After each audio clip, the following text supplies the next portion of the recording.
So the Moscow mood is not trying to cultivate a naughty Christian vibe. We fully intend to continue taking a stand for righteousness, and if this means offending some of the sanctimonious traditions of men, so be it.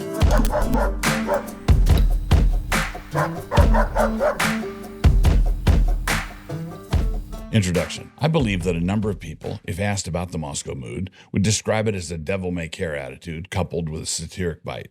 I think this is accurate so far as it goes, but I want to begin by distinguishing two different kinds of devil-may-care attitudes. Not only should they be distinguished, they really need to be distinguished sharply. One is the attitude of Narnians in Tashbaan. Quote, and instead of being grave and mysterious like most Calamians, they walked with a swing and let their arms and shoulders go free and chatted and laughed. One was whistling. You could see that they were ready to be friends with anyone who was friendly and didn't give a fig for anyone who wasn't. Shasta thought he had never seen anything so lovely in his life. The Horse and His Boy. This is a method for resisting the Calormene way without turning yourself into the Calormene way. It is also enormously attractive to people like Shasta. But the other devil-may-care approach is surly and bitter, filled with rancor, and has a catalog of grievances under each arm. When engaged in the give and take of a comment thread, this is the kind of guy who writes like a cornered honey badger with a bad headache. So the actual bedrock of the Moscow mood is found in the small book pictured above, How to Be Free from Bitterness, written by my father, who was a prince among men. That is the practical, attitudinal foundation we are seeking to build on in all our engagements. Love God, keep short accounts, worship together with your people, love your neighbor, fight for the truth, fill your mouth with psalms, hymns, and spiritual songs, and not with cursing and bitterness. Live not by lies. Devote yourself to one woman and to the children God gives you through her. Raise a weekly toast at Sabbath dinner to the day that the Lord has made. Rejoice and be glad in it. Keep the gravy hot. A martial spirit can fall upon a merry heart, and so merry warrior is not an oxymoron. But a merry warrior is defending something he loves, not hunting for something he lacks. Neither is he looking for a channel in which he might vent his hatred and bitterness. What is being established when that happens is the seedbed of war crimes. A common expression in these troubled times is that it is important for us to know what time it is. This is quite true, and men who know what time it is are the kind of men who know how to fight with a holy abandon, fighting as men who have been fully forgiven by the Father. And speaking of the Father, friend of the fatherless. Shall we speak frankly, you and I? As I survey the teeming mobs on the progressive left, I see an army of fatherless girls, augmented by a feminized entourage of capons and beta males, whose only real hope of getting laid is to throw a half-brick at some hapless Columbia bureaucrat. Feminist chicks really dig guys who can yell from the river to the sea. Some of these guys even know how to put up the numerous tents that appeared so promptly and mysteriously. Surly feminists and fatherless effeminate men are the cannon fodder of the progressive left. But then as I look at the swelling ranks of the red-pilled on the right, I see an army of boy soldiers, 12-year-old orphans straight out of Somalia and captained by 14-year-olds. This group is actually masculine and therefore actually dangerous. But however dangerous, they are still fatherless. Their fathers either flaked on them, or just simply left, or ignored their boys for the sake of a job that consumed them, or created the generational gulf through platitudinous middle-class bromides offered in a way that made Polonius look like a sage. The end result of this is a high and unresolved tension that is deep in the hearts of these hordes of abandoned young men. The tension is created by a desperate need for fatherly direction, coupled together with a visceral distrust of anyone who looks like he might want to provide some fatherly direction. And what might be the cultural consequences of such father hunger, such fatherlessness? The result of such an epidemic of fatherlessness is that the land will be struck with a curse. And so just look around at the moonscape that our covenant cluelessness has created. Quote, and he shall turn the hearts of the fathers to the children, and the heart of the children to their fathers, lest I come and smite the earth with a curse. Malachi 4:6. The only remedy for this destructive cultural sinkhole is the gospel. And when I say gospel, I mean the gospel of the kingdom, and not a cheat code gospel you need to get your sorry rear end into heaven when you die.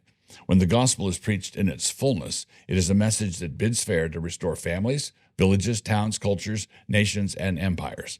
But used in the more common and truncated way, it sets us up for allowing the kind of trash world we see around us on every hand. Which brings us to the present. Out of season. Paul instructs Timothy to preach the word in season and out of season. 2 Timothy 4:2. This means that he needs to say what is true, whether or not anybody's prepared to receive it. There are times when people want to hear from you, and there are times when they really don't. But if it is a word fitly spoken, you should go right ahead to speak it regardless. In times of tumult and uproar, and don't look now, but our day fits that description, it can be a jumbled mix of both. Within the last few years, I've noticed a great increase in the number of conservative believers who are now willing to weigh and consider the basic principles we've been urging for a few decades now. But at the same time, not being blind, I've also noted a significant uptick in the number of my fellow Christians who don't want to hear from anybody who likes the Jews or who voted for Ronald Reagan twice. This cannot be accounted for through FBI bots alone. There's a real angst out there. Now, despite that real angst out there, I'm going to act like a father or grandfather anyhow. And one of the central roles of a father is to be willing to say, no, don't go there. No, don't even think about it. Trust me on this. If I were the devil, as I'm counseling people, one of my central tools for analysis is to look at the situation and ask, what would I do with this tangle if I were the devil? And then I do whatever I can to counter that. When I look at our mess of an era, I see that whiteness has been demonized. I see that masculinity has been written off as toxic by definition. I see self-righteous envy instantiated in our tax code. I see people who work with their hands written off as deplorables. I see porn, pot, and opioids handed out as a soporific to those whose lives have been rendered useless by the New Order. I see millions of Americans who are more than willing to vote for a communist. I see egalitarian assumptions dominating all the various relationships between the sexes. I see seething contempt for Western civilization, and underneath it all, driving absolutely all of it, I see hatred for God, contempt for his gospel, rage at his holy word, and malice toward his ministers. What would I do with a mess like this if I were the devil? I would find a scapegoat, that's what. It's all in Gerard, man. What if it's not envy, is not an argument? Quote, everybody blames the Jews for killing Christ, and then the Jews try to pass it off on the Romans. I'm one of the few people that believe it was the blacks. Sarah Silverman. Identity politics is basically Marxist. You divide the world into two classes, oppressor and oppressed, and then make all your evaluations accordingly. Another way to describe this ideology would basically be commie thought. And as for me and my house, we'll have nothing to do with commie thought. This gives you just two variables and life is simple. True, those who get sucked into this way of thinking and who are a bit better at math can go in for intersectionality, where they layer different oppressor-oppressed categories onto one person, lesbian and a person of color. But most people just play this game by trying to get into just one oppressed class. Get into an oppressed class, you say? Who does that? As Jeremy Carl points out in his timely new book, The Unprotected Class, in the years between 2010 and 2020, our Native American population exploded from 5.3 million to 9.7 million. Now that is either a baby boom that puts all other baby booms in the shade, or people are adjusting to life under the great scramble for victim status. Now, pointing this oppression metric out is not to deny that true oppression exists in the world. It does. And it is also true that a current form of it is a virulent anti-white racism that is running around loose, and it really is evil. Conservatives must therefore learn how to fight that kind of wickedness, while at the same time refusing to adopt the simplistic commie thought approach that applies an oppressor-oppressed rubric to everything. It has been wisely said that in an ethnic war, you don't have to choose sides. The other side does that for you. So on the one hand, we must recognize what is going on. Whites as whites are being deliberately targeted. But at the same time, we have to recognize the dangers of trying to fight back by simply flipping the script and arguing that we get to be the oppressed now. So the worrisome thing to me is that this commie thought way of thinking and this way of arguing your case has suddenly been picked up by a bunch of people on the right. Let me illustrate what I mean and prove to you how problematic it is. And when I say prove, I'm using the word in the sense of creating a moral obligation. Suppose I posted something about Jews and anti-Semitism, and in the comment thread below that post, there are multiple displays of manifest vitriol. The thread gets hijacked by an aching fatherlessness, crackling envy, simmering resentments, and more. If a pastor cannot see the kind of problems I'm talking about, then we are dealing with a pastor who cannot see sin, which is not what we want in a pastor. Now suppose that I follow up with a comment that points to the gaudiness of the envy on display. When I do that, I'm talking about what is right there in front of all of us. Now suppose that a well-intentioned and reasonable guy comes in and says, as Andrew Isker did in our discussion, what if it's not envy? In the first place, this is a hypothetical and not an argument. What if it is? But in the second place, it is a hypothetical that blurs and smudges what we are talking about, and it all comes down to the actual referent of it's and what if it's not. What is that pointing to? What does it signify? Who are we talking about? When I say that something is venomous, I'm talking about the guy I saw being venomous. You know, the kind of guy who makes it necessary for me to log into my dashboard as an admin and remove his comments because they were starting to stink up my home library. But then supposing a well-meaning believer comes along and chastises me for my comment, saying that he personally knows a critic of Netanyahu's war strategy against Gaza who is not venomous. What about that? And I confess that it leaves me entirely nonplussed. It is as though I said that I saw Murphy steal a car, and someone pipes up to say that he knows for a fact that Smith didn't do it. This only makes sense if there's an assumption running in the background that there's some sort of class solidarity between Murphy and Smith, such that any accusation against Murphy is a smear on Smith, and any virtues of Smith can be imputed to Murphy. Now, the reason all of this is happening is because of commie thought. In this Marxist world, mere membership in the oppressor class is guilt enough. The Jews who died on October 7th were members of an oppressor class and consequently had it coming. When Eric Erickson said it was time to carpet bomb Rafah and just get it over with, he was giving way to the same kind of impulse. To his credit, he deleted that sentiment and walked it back. But in this world, membership in the oppressed class, whatever that class is, grants a counterfeit justification.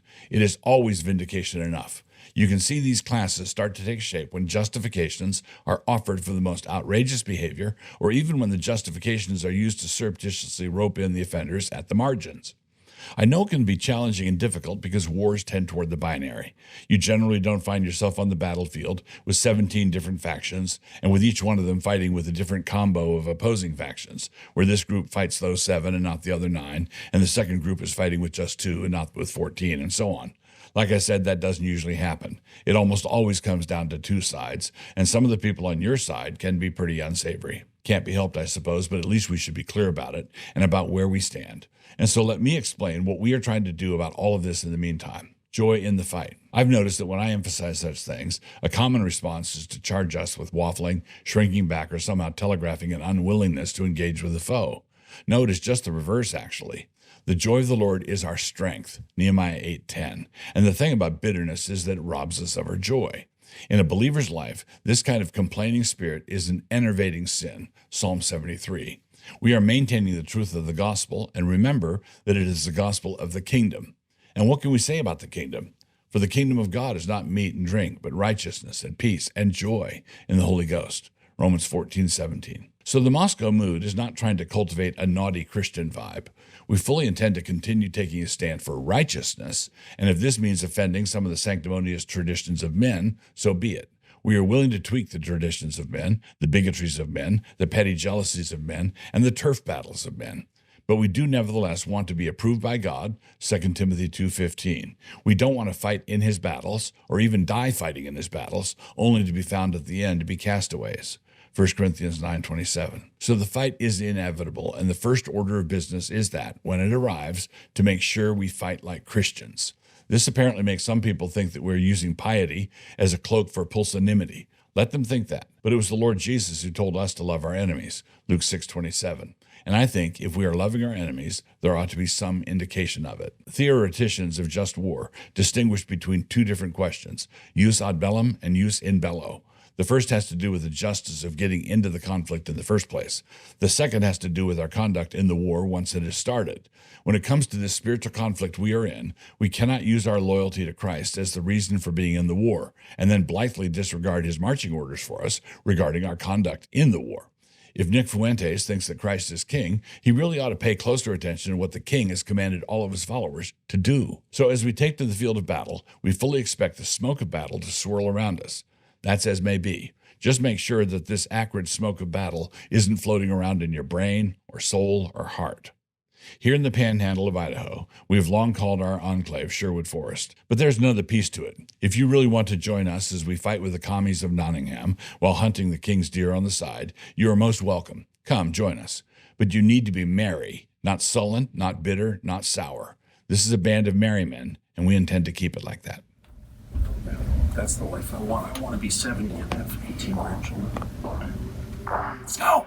I came from the mud. There's dirt on my hands. Strong like a tree. There's roots where I stand. I'm Tucker Carlson, and I am here with the very famous and highly controversial Pastor Doug Wilson. Even more controversial. Try to catch me howling at the moon.